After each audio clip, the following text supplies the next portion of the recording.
Hey you guys, today I'm gonna do Black Ink Crew Chicago season 1. I think this is episode 4, I believe. Yeah, I think this is 4. So anyway, it might be 3. Let me check. But anyway, while I'm still checking. We not Y'all know when it comes to Black Ink Crew, I don't do step by step. I like to just talk about the people that's on the show. And we're gonna start with let's just talk about the just drama. Let's just get this out the way that probably what everybody probably want me to talk about anyway. But oh yeah, it's episode 4. So this whole thing with Don and Charmaine and Ashley, this whole situation, I'm I'm I'm over it. I'm over it because he's never gonna fess up. This is a true ass dude that's never gonna fess up to him banging out Charmaine. Even though he know, like, do you know the cameras was there, my dude? We saw kind of what went down. We saw text messages. I mean, when I saw, but we heard text messages afterward. Like, come on, like, what do this girl got a life for? What do she got to get slapped up by your baby mama, go through all this drama because she want to be with you? I don't understand what do Don think that Charmaine is gaining over saying that she banged him out? Like, I really, boy, you work for your brother. You you a fuck up. You got anger problems. What trophy is she winning by saying she slept with you? You're not the big basketball star no more. I don't understand what you stay with your baby mom. What do you think that she would have to gain by saying she slept with you? I just don't get that part with him. And she's talking to Ashley. I mean, she's talking to Danielle and Kat about the situation or whatever. And she was like talking about how, she was just trying to be a woman about the situation when it came to Ashley and just trying to tell her like she would want a woman to come and tell her. Like I said, Ashley was just ratchet when it came to that whole situation. She showed how immature she was and how she couldn't sit down like a woman and talk about everything. And that's why you getting what you get. Like, bitch, you should have. I'm not even gonna go over that. Like, she should have sat down and talked to her. Um, but while they're talking, then you see Don talking to Van and Four about the situation, and he is completely denying this whole situation. Van is over there like, I know he did it. Like, I heard, he was like, Charmaine is not quiet. I heard her. Like, come on. And my thing is, stop saying that shit in the confessional and bust this nigga out. Bust this nigga out. Why are y'all letting him go along with this lie? And then Ford was making me mad, knowing I like me some Ford. I think he is such a, like, seem like a cool dude. And you are, oh, that's my brother, so I'm gonna ride with my brother. For real? That's why your brother is in a fucked up position he's in now. He's not taking ownership for his fucking actions. And look where you're at now. Working for you, running behind you, living off his baby mama. Like, come on, like, make your brother take up ownership for that. And even Sam's like, you sure you didn't sleep with her? And he's like really adamant about he didn't sleep with this girl. And I'm like, I was so irritated and over it. And then when they all met and they were sitting at the shop talking about it, and he was like, I don't want to hear it. Don't talk about it. And everybody allowed him in his punk ass anger to shut that conversation down, knowing everybody in the shop know what went down. Everybody know what went down, but you guys allowed him to shut y'all down over that. I didn't get that.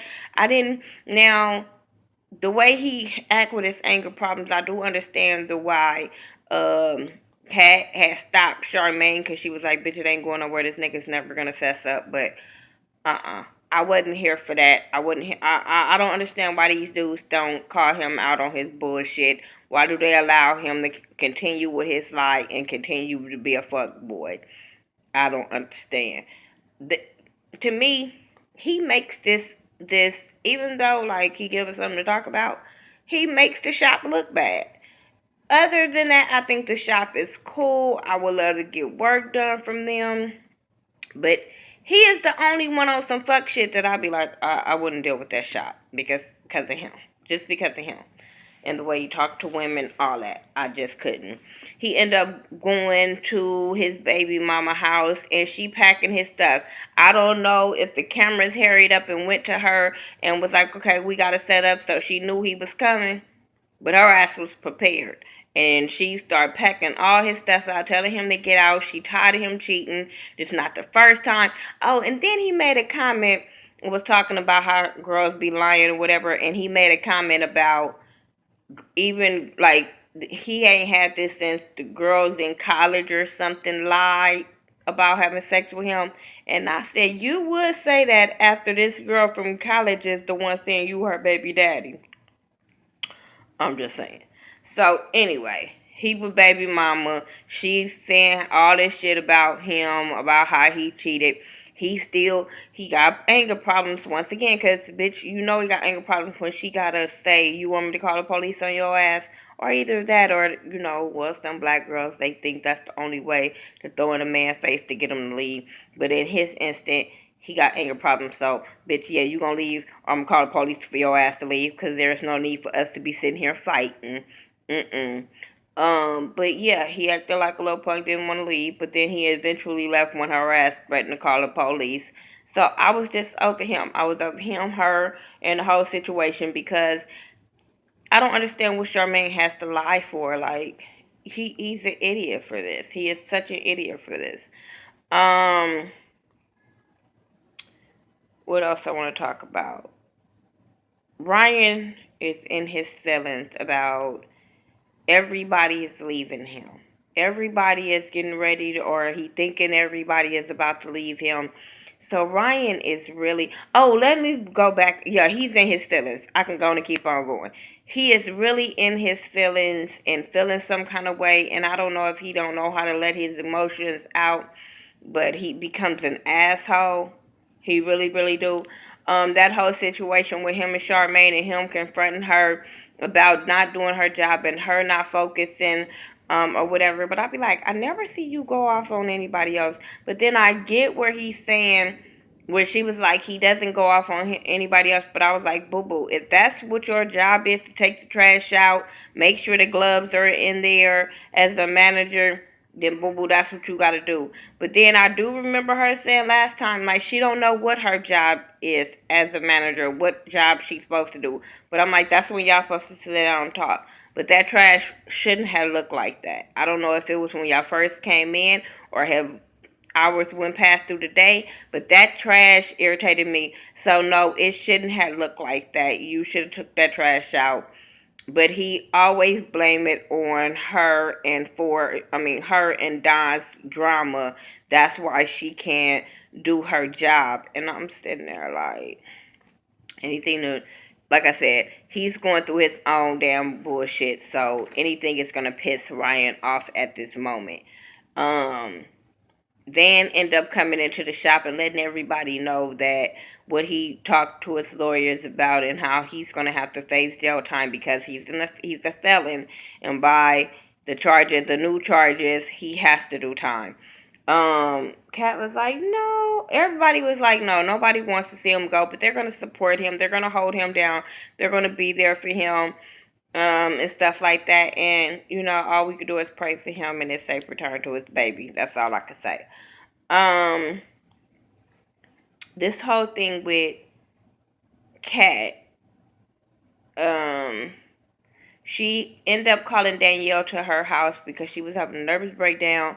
Oh, them art pieces and stuff. I guess she painted those. They were beautiful. They were beautiful. All that art that was in her house was beautiful. But she called Danielle over there because she had a nervous breakdown about her ex-boyfriend calling her, and she crying and shit. And apparently they wasn't in a good relationship. But she just felt like all the bad shit, just that another one good happy time will overshadow all the bad shit in their relationship. And I'm glad Danielle was there for her and being there for her. Like, no, boo boo, no, hell to the no. Like, don't you dare go back to that. Don't you dare feel like that. Like, know your worth. Hell no. And then she kind of brought up the way Kat treats Ford. Is it because of the ex? You know, are you pushing Ford back because of your ex? And I was like, well, yeah, I could see that now. Now I could really see that because she's still hung up on him. But I was like, girl, you're going to miss a good thing because you're stuck up on your ex. So, yeah, she got to deal with that. And let's talk about Ford. Ford met up with Van to talk about Kat because all of a sudden after that conversation, she's texting him or calling him, asking him, can she come over after midnight? And like he said to the grandma, I'm saying, ain't nothing open after midnight but your legs. And I'm sitting there like, this is why he's confused. Why would you, even if you want to be with him, you want to chill with him, whatever, why would you call him after midnight? That's not ladylike, first of all, unless that's what your intentions were, was to get banged out. But you know, by a dude that likes you and has feelings for you, that was kind of fucked up, and it's confusing for him because he like, last time I talked to her, she just wanted to be my friend. And even then was like, wow, that is crazy because that's everybody know that she just want to be friends, and then all of a sudden now you texting or calling him after midnight. Like, come on, like, girl, make up your mind if you really want to be with this dude because like I said, you're gonna turn around and you're gonna be mad when he walk up in that shop with somebody else and you will miss your damn turn. Like, I'm that's all I can see. All I see is her keep playing games and her ass is gonna miss her chance of being with him because you know dudes ain't got that long ass attention span to be just sitting there waiting. The next piece of ass come past him, you gonna be asked out. I'm just saying. Um, she ended up having an offer for a photo shoot or whatever. She did this tattoo, was amazing. Amazing. That girl got skills. Like I said, everybody in the shop got skills that do tattoos. But Kat, for some reason, her tattoos just look like it just come through the screen. Like it gives you life through the screen. I love her tattoos. But she has this offer to do a photo shoot. She tells Ryan about it and stuff like that. And she ended up even inviting Ryan to the photo shoot to be, and the cast to be a part of her photo shoot and stuff. Um, like I said, Ryan's in his feelings. He feel like everybody want to do something else besides tattooing, and then he feel like he gonna lose all his little family. And they always talking about family this, family that. But then I be like, boy, please, they your family when you need them, and then when they ain't doing something you like, and then it be something else. I don't know. But yeah, I just want them to all do good. And like I said, Ryan has to understand that your goal, your career, your dream is to be at Nine Mag, to be the owner. They have to have their own dream, and I'm quite sure Ryan supports them. It's just that Ryan is hurting, and everybody coming down him at once, that he don't know how to react to this kind of stuff. That's what I really, really believe when it comes to him. Um, I'm going through my notes to see if I missed anything besides the end part. I think that was it when it came to the everything. Oh, Ryan did a tattoo on his friend, like a koi tattoo for his friend. He was like finishing up or something, or still working on his friend's tattoo. Okay. Then and Ryan, they're talking about the lawyer. Oh, this is what happens. I don't know if this was a cheap lawyer or public defender lawyer, but he wasn't a lawyer that had fans' best interest in heart. I'm tired of these lawyers trying to talk black men into taking these punk ass deals or making them feel like they not smart enough to fight or they have no chance in a fight. Like, no. So he's telling him to take this deal. Ryan's getting mad. Ryan getting in his feelings because Ryan just feel like he losing every goddamn body. But yeah, Ryan popping off on him. The next thing you know, Ryan is arguing with somebody. I don't know who it was. I don't know if it was his friend, they friend. Ryan arguing with somebody. Next thing you know, Van start popping off, and then Ryan get mad at Van. That's why I said, "Oh, it's your family." Until your friends start popping off on your family, and then your family popping off and helping you. Then I don't like that. I don't like that. That's why I don't get in other people's arguments. But okay, whatever. Um, yeah, then Ryan getting mad at Vans, and I'm like, oh, I don't think you want it with Van. I really, really don't. But you know they still getting along because they still posting in the shop on Instagram. Everybody's still cool. Everybody getting along. Okay, whatever. Um, but I do. I really, really like this show. I really enjoy this show. Like I said, I enjoyed the talk with Van and Ford because I was like, damn, this was Black Ink New York, and it was Teddy and them. They would have been like, oh, okay, go in there and fuck Cat and make sure we get some. I don't know. It just would have been a different conversation. It just felt like it was a more manly conversation when it was Van and Ford to me. I don't know. I like this cast a whole lot better. I really like this cast a whole lot better. And I can keep on continuing to review this show. Um, Make sure you follow me on all social media sites by the Ghetto View, THA, not THE. I'm your girl, Miss Nika, and make sure you're checking out Ashley Miller, Color Me Pink, my girl Keisha Irvin. Make sure you're checking out her channel. Mike B, and everybody else that's in the YouTube family that's doing Not Stop November videos. Make sure you're checking out their channel, and I will talk to you in the next video. Peace.